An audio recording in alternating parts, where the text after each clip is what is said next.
Hello and welcome. Thank you very much for joining me.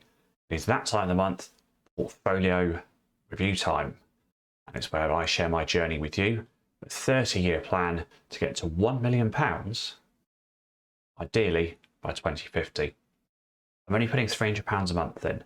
What I'm trying to show is over time, boring, slow and steady investments can take you up to a very large sum of money, and then you can retire off that money tax-free. That's the aim, and I share my slow and steady progress in this update, so let's get started. So here are the 5 areas that we're going to cover off today. But first, I just wanted to whet your appetite a bit. The update in performance for these companies is coming up, and you can see here are the biggest winners and the biggest losers in my portfolio over the last month. So we're going to go into the detail of those. I'm going to share those later on in this video. The information. How much is my portfolio worth? Now, last month, as a reminder, it was worth $40,700, and it's been a great month. We're now at almost £43,000, partly due to the catch-up in deposits. I've now opened my stocks and shares ISA for this tax year, but also very good performance, around about £1,300 since the last month. So given there's another £1,800 minimum to go in, before the end of the year, I should comfortably exceed the base target, and I think there's a decent chance, touch wood, if I can hit that stretch target of £46,000 by the end of 2023. Now, very importantly for me, to see how my progress is going, I like to look at that acquired run rate. When I started off, we were at 6.66%. The longer term, 10% for the 2050 stretch target. I'm looking at now 9.7%. Slightly ahead of the run rate, managed to bring that down a touch.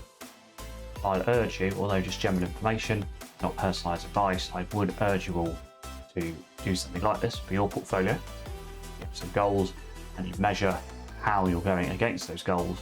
And it also means when you look at potential investments, you can see, can it hit my run rate? Is the potential to go higher than the run rate, or is there a margin of safety?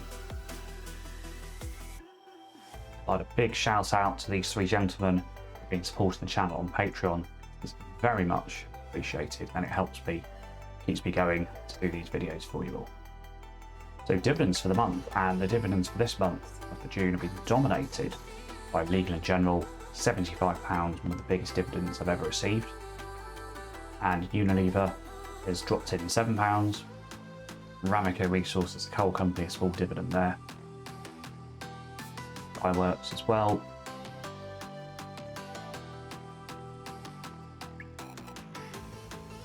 Visa 61p, pretty insignificant, and then Kelly Partners at 49p. The total for June, £93 in dividends, a solid month, and the last month was £100. We've had a good couple of months on the dividend front. Now, in terms of changes to the portfolio, I've sold no positions. I've just made my usual monthly investment into Fundsmith, purposefully keeping my number of transactions low, reduces costs, and not increase the number of positions in the portfolio, so as to make sure I can manage my time better. What most months to be like this, boring, low activity, and when I see a good opportunity, go into that with conviction. As a general point, although there are no sales, I am still looking to reduce the number of holdings in my portfolio. So here is an overview of that approximately £43,000 in the portfolio. To get the cash position pretty large, £9,000, probably sort of double what I want it to be. But I haven't found there's really strong opportunities that are as good as or better than what I've got, which are at reasonable valuation. And if I'm going to deploy that cash, most of it's going to be into that quality bucket, and some of it being into the dividend bucket there. Quality stocks now almost 11,000. Last month it was around 10,000, so that's where most of the growth has come from in the last month. I'm now going to go into favourite bit. This is the performance of each individual holding that's in my investment portfolio. Let's roll. OZK, great month for OZK. One of my favourite companies. There's a lot more to come here. Good month for Dropbox as well. Finally, the market's starting to recognise the strength of the company. Dropped back a bit on Google, but still 24% in less than a year. Happy with that. Unilever rejoins 5% club. And a good month for Adobe, 22% already in this position.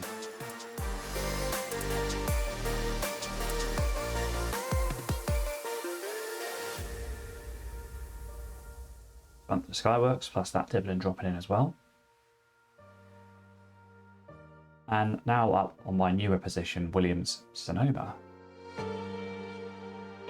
Moda's gone under the radar in the last month, but 17% up. It's been very good.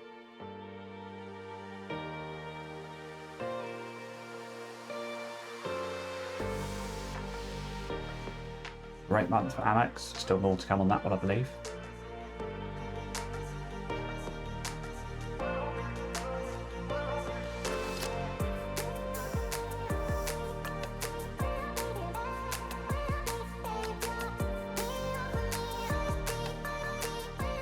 Bit of a negative month for Sparrow, but I'm looking at this as a potential buying opportunity, being down 30%.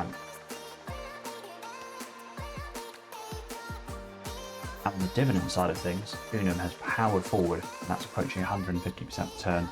It's a great holding for me in 3 years.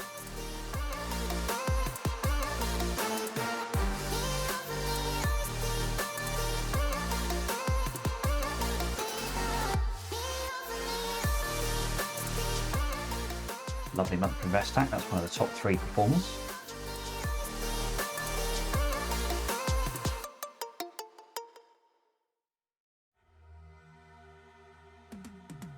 Clicks pulled back a bit in the last month, but still a good total return in the 3 years that I've held it. BT was, I think, the biggest loser of the month, down 21 points, looking like negative market sentiment.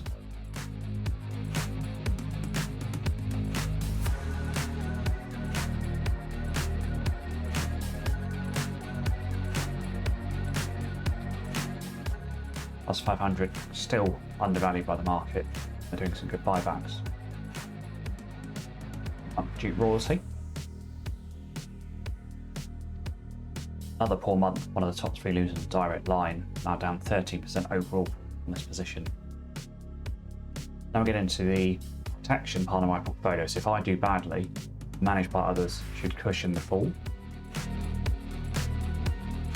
Could mean I don't lose all of my money. Fundsmith now the second largest holding in that pot.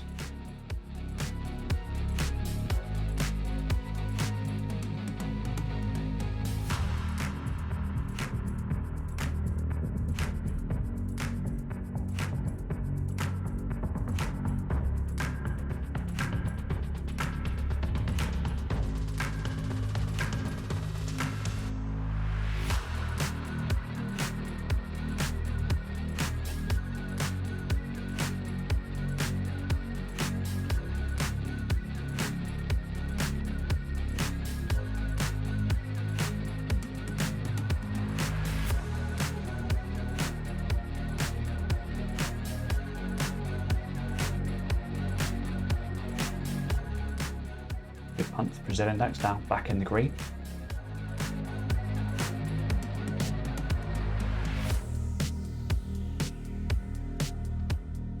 And now the unclassified, these are companies that no longer fit my strategy, but I bought them before I implemented my current strategy, so they will all be sold in due course.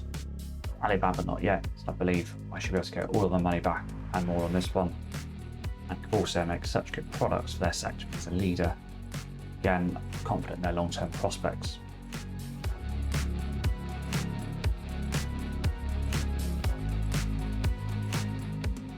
Very disappointed with S4 in terms of its market view at the moment. It's Headent's one of the worst investments, current price that I've ever made. And this is the worst Voyager. And finally, Cyclicals, strategic opportunities here.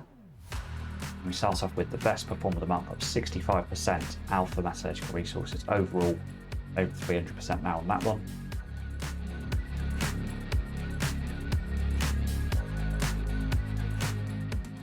Amoco also being in the top 3 as well as providing that dividend, 132% total return. Pebble Beach, I really hope there'll be a takeover one day.